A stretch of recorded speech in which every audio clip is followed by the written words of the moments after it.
मित्रांनो, आज आहे नवरात्रीचा 6वा दिवस आणि या दिवशी पूजली जाते माँ कात्यायनी, शक्तीचं, धैर्याचं आणि विजयाचं जिवंत रूप.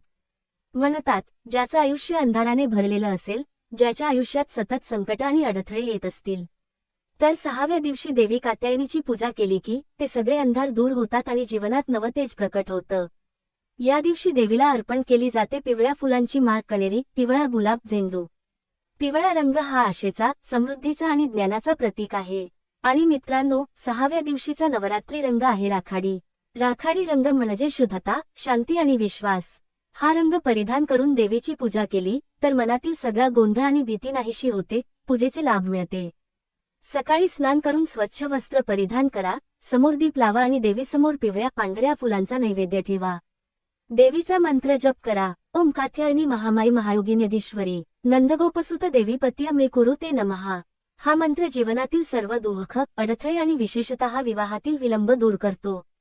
मित्रांनो, 6व्या दिवशी जर तुम्ही राखाडी रंग धारण करून पिवळ्या फुलांची माळ देवीला अर्पण केली, तर आई कात्यायनी तुमच्या जीवनातील अंधार नाहीसा करून नवतेज, नवसुख, नवयश मिळते.